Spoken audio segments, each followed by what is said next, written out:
Hey guys, welcome back to Andy's Dinosaur Reviews, and we've got brand new Adventure Force figures hitting Walmart, so pretty exciting as far as that goes if you are a fan of the Adventure Force brand, though they're not the usual type of figures I review on here. Usually I review the kind of like larger, more solid, higher quality dinosaur figures, and then sometimes the smaller ones. I don't usually review the kind of light and sound versions because most of the time I really wasn't interested in them. I didn't think the majority of them looked very good, but this time we've actually got some new ones that look a bit better than the older ones. And the very first one that we're going to take a look at, there are actually only two that I'm going to review, I believe, from this line. Maybe I'll review the other one if you guys really want it. I didn't buy it, but I can because they're only like $7. But we have the Spinosaurus, and this one looks really quite neat, honestly. I think it's a pretty neat looking, sort of a Jurassic Park 3 kind of Spinosaurus, and, you know, even though we don't have a great shot of it currently, I think it actually looks pretty decent. You can see the box art is kind of similar to what you see with a Mattel Jurassic World figure, where we have, you know, the open area here to see the figure, and you've got some shots over here of the figure, and stating that if you press the arm down, you get lights and sound and stuff like that. And then if you turn it around here to the back of the box, you can see all three figures which are in this line, which is the T-Rex, the Spinosaurus, and the Allosaurus.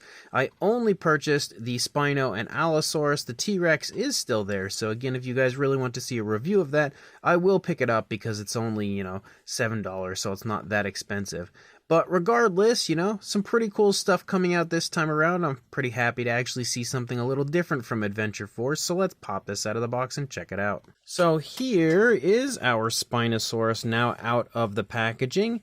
I will say it looked better in the packaging. Having it actually out shows me how small the tail is, and for some reason when it was in the actual package, the tail didn't look that small to me, but having it out now, it's very clearly a small tail. On top of that, another thing I noticed right away when I pulled it out is that if we turn it around, we've got screw holes. Now, the screw holes aren't the worst thing in the world, but, you know, they are definitely something that is a bit of a negative, and of course the figure would look better without the screw holes.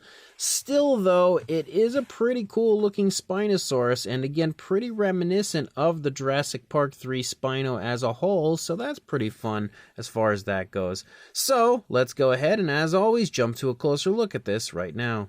So starting up here at the head sculpt of the Spinosaurus, you can see, again, it has some decent detailing to it. You know, we've got some pretty vibrant scale detail here throughout the course of the face, which does look nice. The crests look a little goofy because they're like super kind of squared off, but you know, they don't look terrible, I guess. We have a green eye, no actual black pupil. It's basically just the dark gray color we have up there on the top of the head that kind of stripes down, but it looks okay for what it is. You can also see that all the teeth are sculpted together, but they don't look terrible either. Again, they could always look better, but they're not that bad. And you can see that we have a dark gray for the upper part of the body and then a light green for the lower part. And I will say, again, sculpt and detail-wise, it looks pretty nice. There is a very obvious seam running down to the center of the head, which doesn't look that great, but you know, that's not the absolute end of the world either. As we lead back here into the neck, you can see some nice scoots running down the course of the upper part of the Spinosaurus. We begin to have kind of like a striping effect for that dark gray moving down, and you also see again some nice looking skin texture, nice looking scale detail as you move down the course of the neck of the Spino. Moving down into the body, you can kind of make out the shoulder blade a little bit there. Pretty scrawny looking arms, but you can see some muscle definition within them. They're just super thin and somewhat awkward looking. You've got some okay looking finger sculpts, and we do actually have that kind of slightly bigger claw on the hand of the Spinosaurus right there, which looks pretty decent. The nails are painted on the figure, which is also a plus, and you can see they're painted with a similar dark gray to what we have up there on the back.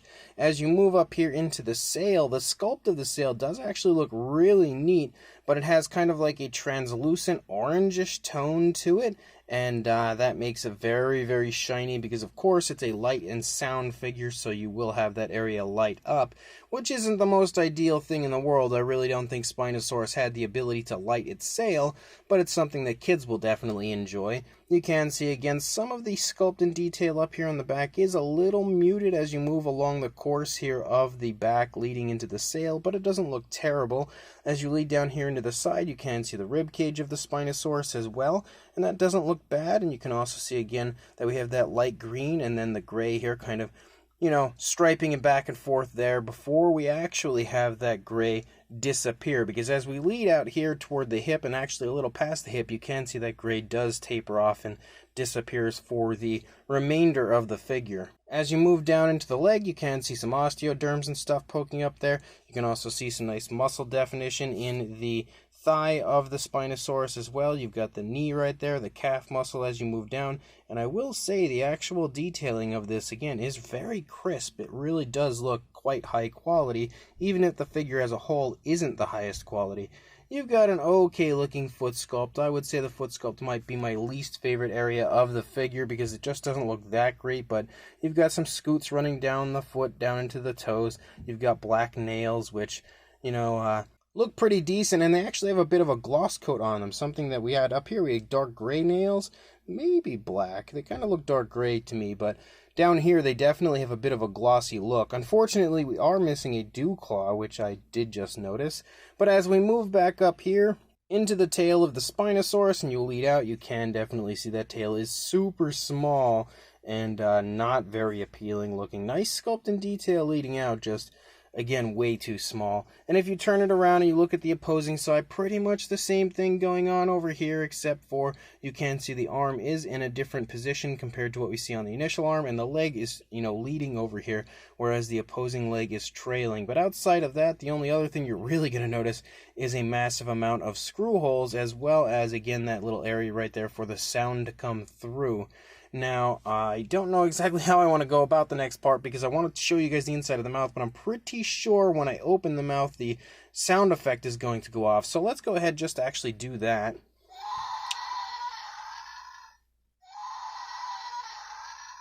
So you can hear there is a pretty cool kind of a vintage dinosaur roar, which isn't the end of the world. You know, I do like vintage dinosaur roars. Not saying that's exactly the noise I would hear on a Spinosaurus, but it sounded okay. You can see, though, as we open the mouth, the tongue also has kind of like a translucent look, and the tongue doesn't sit on the lower jaw. It's actually kind of like sticking up there on the inside of the mouth, I guess, to kind of give it that roaring look. So I kind of like the look of the translucent tongue, but at the same time, that's also not exactly what I would expect a tongue on a Spinosaurus to look like. But you can see how it lights up in the sail area there, and we will dim the lights just to get a little bit of a better look at that. But overall, you know, it's better than what they were producing before, and I do like the general look of it, but the figure absolutely doesn't come without some downsides. We have articulation, of course, for the figure as well. One area we already saw is the jaw, and you can see how that one arm moves with the jaw, so that's part of the articulation. These two areas move together. You can also articulate the opposing arm, which can go up pretty high. Doesn't go back super far. Oh, no, it actually does. It can go back pretty far. That's actually a pretty decent amount of articulation. Kind of almost popped it out of its joint, but it could go. You can see the leg can also go back pretty far and forward pretty far. So the articulation is pretty decent on this. You know, you actually have a decent range of movement for the Spinosaurus. So articulation wise, even though the one arm and jaw are kind of connected, it's not half bad. Now with the lights dimmed here a little bit, you should be able to see that light up effect a little better.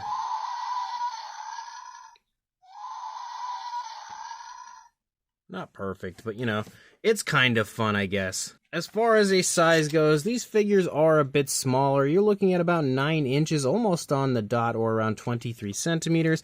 And then the highest point would be the sail, about 4 3/4 inches, or around 12 centimeters. For a size comparison, there is Mr. Papo T-Rex, the Attack Pack Colovosaurus, and Robert Muldoon from the Mattel Jurassic World toy line next to our Spinosaurus from Adventure Force, and you can see it's pretty small. If you have seen these figures, though, in the past, you'll obviously already know that these figures are pretty small, and they've been at Walmart, not these specific ones, but this toy range, this area of the Adventure Force figures where you kind of push the arm down and they make a roar.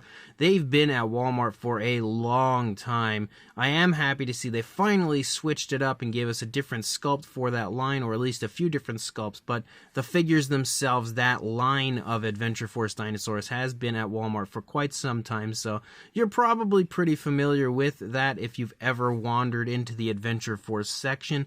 But if not, for another comparison, There is a Mattel Velociraptor and a Dilophosaurus, so that should give you a pretty good idea of the size of this Spinosaurus. Again, not very large, definitely a good bit on the smaller side. And for one more final comparison, we have the Ankylosaurus from Mattel. So now you're in like the Roarivore size range, so that shows you that the Spinosaurus is quite a bit smaller than your average Roarivore size ranged figure from Mattel. So this brand new light and sound version of the Adventure Force Spinosaurus is kind of cool. You know, I do actually like it. I don't know what it is exactly about it. I don't know if it's just because it looks heavily like the JP3 Spino, or what exactly. Maybe it's because the detail is really crisp. Maybe it's because the paint scheme's kind of nice. It's a pretty fun figure overall. It's of course by no means the best figure I've seen from Adventure Force. The kind of larger, more solid, higher quality figures are way better than this. But when it comes to the light and sound smaller figures, this is easily the best one that I've seen so far. Again, the sculpt is very highly detailed. There's a lot of really nice sculpt and detail. It's extremely crisp on the figure itself. And it has a pretty fun look as far as the actual paint application. Not a whole lot going on, but we at least have a kind of appealing looking paint scheme. I just wish the dark gray would have run further out onto the tail, but we also have painted nails and stuff, so that's pretty cool. And the coloration there in the sail is also fun, and even though it's not very realistic, I do like that translucent look to the sail. Definitely looks neat. The sound effect and action feature is okay. You can't see, you just push the arm down, it kind of makes the jaw move, and then of course you have that old school sort of dinosaur roar. Nothing really to go crazy over, but it's pretty fun. The only downsides in my opinion for the figure is it overall has a very cheap feel, and that's kind of how all of those Adventure Force figures seem to be, but at the same time you're getting a cheap feel figure for a cheap price, so the two kind of go together. You know, when you're going to spend $7 on a figure like this, I don't expect a masterpiece.